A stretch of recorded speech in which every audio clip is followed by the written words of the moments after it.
বর্গ সংখ্যার কিছু বৈশিষ্ট্য খেয়াল করি যে কোন সংখ্যার একক স্থানীয় অঙ্ক 1 অথবা 9 হলে এর বর্গ সংখ্যার একক স্থানীয় অঙ্ক 1 হবে।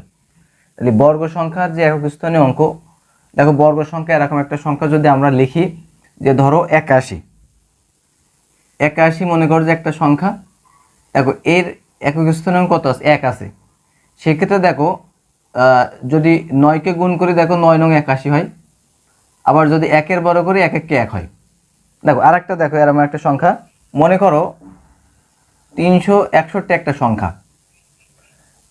আরেকটা জিনিস মাথায় রাখবা যে এখানে যে একক স্থানীয় যে অঙ্কটা থাকবে, এই সংখ্যাটার একক স্থানীয় অঙ্ক 1 আছে এমন সংখ্যা পেতে গেলে এখানে যে দুটো সংখ্যা বিভাজ্য হবে এই দুটো সংখ্যার যোগফল 10 হবে। তার মানে দেখো 9কে 9 দ্বারা গুণ করলে 9 নং 81 হয়, যার একক স্থানীয় অঙ্ক 1। 1কে 1 দ্বারা গুণ করলে 1 1 1 হয়, যার একক স্থানীয় অঙ্ক 1। আবার এখানে যে 9 আর 1 পাচ্ছ এই দুটো যোগ করলে আবার 10 হবে। অনুরূপভাবে এখানে একটু খেয়াল করো, দেখো এর লাস্টে যে দুটো অঙ্ক কত আছে? 61-এর একক স্থানীয় অঙ্ক কত আছে? 1 আছে। তো এমন একক স্থানীয় অঙ্ক 1 আছে এমন সংখ্যা যদি আমরা হিসেব করি, দেখো 1-এর বর্গ করলে 1 1 1 হয়, আবার 9-এর বর্গ করলে 9 নং 81 হয়। তার মানে এমন একটা সংখ্যা যে এই দুটো সংখ্যার যোগফল 10 হবে।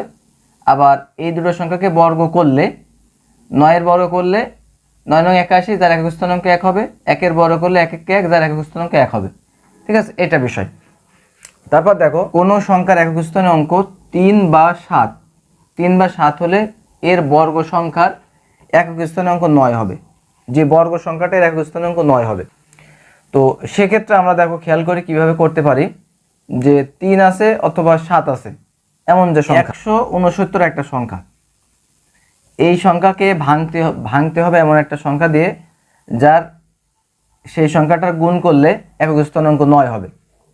যেমন ধরো 3-এর যদি আমরা গুণ করি কি হয়?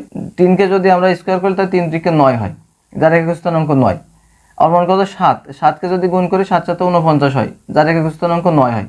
তাহলে এমন যে সংখ্যা, তাহলে এ দেখো 7 আর 3 আবার যোগ করলে 10 হয়। তার মানে 3কে বর্গ করলে একক স্থানাঙ্ক 9 হয়, আবার 7কে বর্গ করলে একক স্থানাঙ্ক 9 হয়।